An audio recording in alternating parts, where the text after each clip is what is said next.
Admission opens at Shankar IAS Bengaluru campus. ಎಲ್ರಿಗೂ ನಮಸ್ತೆ. ಇದು ಒನ್ಇಂಡಿಯಾ ಕನ್ನಡ. ನಾನು ಪ್ರತಿಮಾ. ಡಿಯರ್ ಫ್ರೆಂಡ್ಸ್, ಪಾಕಿಸ್ತಾನದಲ್ಲಿ ಪ್ರತಿನಿತ್ಯ ಹಿಂದೂಗಳ ಮೇಲೆ ಅನೇಕ ದೌರ್ಜನ್ಯ ಹಲ್ಲೆಗಳಾಗೋದನ್ನ ಗಮನಿಸ್ತಾ ಇದ್ದೀವಿ. ಇಷ್ಟಾದರೂ ಹಿಂದೂಗಳು ಪಾಕಿಸ್ತಾನದಲ್ಲಿ ಸಂಕಷ್ಟಕ್ಕೆ ಸಿಕ್ಕಾಕೊಂಡಿರೋ ಕೆಲವರಿಗೆ ಸಹಾಯ ಹಸ್ತವನ್ನ ಚಾಚಿದ್ದಾರೆ. ಅದು ಹೇಗೆ ಗೊತ್ತಾ? ನಿಮಗೆ ಗೊತ್ತಿದೆ, ಪಾಕಿಸ್ತಾನದಲ್ಲಂತೂ ಭೀಕರ ಮಳೆ, ಭೀಕರ ಪ್ರವಾಹದ ಪರಿಸ್ಥಿತಿ ಅತಿರೇಕಕ್ಕೆ ತಲುಪಿಟ್ಟಿದೆ. ಹೀಗೆ ಸಂಕಷ್ಟಕ್ಕೆ ಸಿಕ್ಕಾಕೊಂಡಿರೋ ಸಂತ್ರಸ್ತರಿಗೆ ಹಿಂದೂ ದೇವಾಲಯಗಳಲ್ಲಿ ಆಶ್ರಯ ನೀಡುವ ಮೂಲಕ ಹಿಂದೂ ಸಮುದಾಯವೊಂದು ಧಾರ್ಮಿಕ ಸೌಹಾರ್ದತೆಯನ್ನ ಮೆರೆದಿದೆ. ಭೀಕರ ಪ್ರವಾಹ ಪಾಕಿಸ್ತಾನದ 80 ಜಿಲ್ಲೆಗಳ ಮೇಲೆ ಕೆಟ್ಟ ಪರಿಣಾಮವನ್ನ ಬೀರಿದೆ. ದೇಶದಲ್ಲಿ ಪ್ರವಾಹದಿಂದ ಸತ್ತವರ ಸಂಖ್ಯೆಯಂತೂ ಸುಮಾರು 1200ಕ್ಕೂ ಜಾಸ್ತಿ ಆಗ್ಬಿಟ್ಟಿದೆ. ಬಲೂಚಿಸ್ತಾನದ ಅನೇಕ ಸಣ್ಣ ಪುಟ್ಟ ಗ್ರಾಮಗಳು ಈಗಾಗಲೇ ಪ್ರವಾಹದಿಂದ ಮುಳುಗಿ ಹೋಗ್ಬಿಟ್ಟಿದೆ. ಹೀಗಾಗಿ ಅಲ್ಲಿಗೆ ಹೋಗೋದಕ್ಕೂ ಕೂಡ ಸಂಪರ್ಕ ಕಡಿತ ಆಗ್ಬಿಟ್ಟಿದೆ. ದೇಶದಲ್ಲಿ ಈ ರೀತಿಯಾದ ಪ್ರವಾಹದಿಂದ ಅನೇಕರು ಮನೆಗಳನ್ನೇ ಕಳೆದುಕೊಂಡಿದ್ದಾರೆ.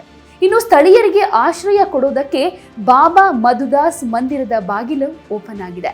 ಪಾಕಿಸ್ತಾನದಲ್ಲಿ ದಾಖಲೆಯ ಮಳೆ ಹಾಗೆ ಭಾರಿ ಪ್ರವಾಹ ಹಸಿವು ಹಾಗೆ ವಿವಿಧ ಕಾಯಿಲೆಗಳಿಗೂ ಕಾರಣವಾಗಿದೆ. ಇದು 33 ಮಿಲಿಯನ್ ಜನರ ಮೇಲೆ ಪರಿಣಾಮವನ್ನ ಬೀರಿದೆ.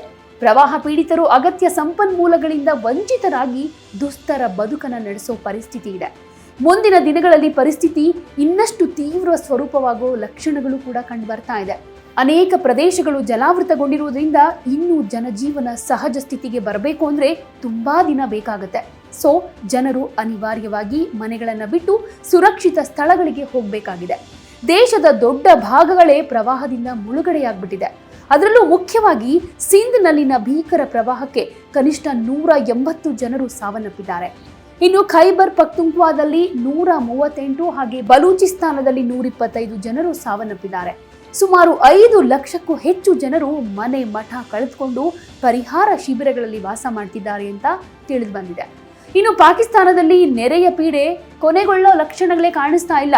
ಕಳೆದ 2 ವಾರಗಳಲ್ಲಿ ದೇಶದಾದ್ಯಂತ ಸುರಿದ ಭಯಂಕರ ಮಳೆಯಿಂದ ಉಂಟಾಗಿರೋ ಜಲಪ್ರಳಯ ಈಗಾಗಲೇ 1314 ಜನರನ್ನ ಬಲಿ ತೆಗೆದುಕೊಂಡಿದೆ ಅನ್ನೋ ವರದಿಯಾಗಿದೆ. ಸೊ ಭೀಕರ ಪ್ರವಾಹಕ್ಕೆ ಪಾಕಿಸ್ತಾನ ತತ್ತರಿಸ್ತಾ ಇದೆ. ಅದರಲ್ಲೂ ಇತ್ತೀಚಿನ ದಿನಗಳಲ್ಲಿ ಆರ್ಥಿಕ ಸಂಕಷ್ಟಕ್ಕೆ ಸಿಕ್ಕಾಕೊಂಡಿರೋ ಪಾಕಿಸ್ತಾನಕ್ಕೆ ಈ ಪ್ರವಾಹ ಗಾಯದ ಮೇಲೆ ಬರೆ ಎಳೆದಂತಾಗಿದೆ. ಈ ಪರಿಸ್ಥಿತಿ ಸರಿ ಹೋಗಬೇಕು, ಎಲ್ಲವೂ ಮುಂಚಿನ ಥರ ಆಗಬೇಕು ಅಂದರೆ ತುಂಬಾ ದಿನಗಳೇ ಬೇಕಾಗ್ಬೋದು. ಸೊ ಪಾಕಿಸ್ತಾನ ಚೇತರಿಸ್ಕೊಳ್ಬೇಕು ಅಂದರೆ ತುಂಬಾನೇ ಕಷ್ಟ ಇದೆ.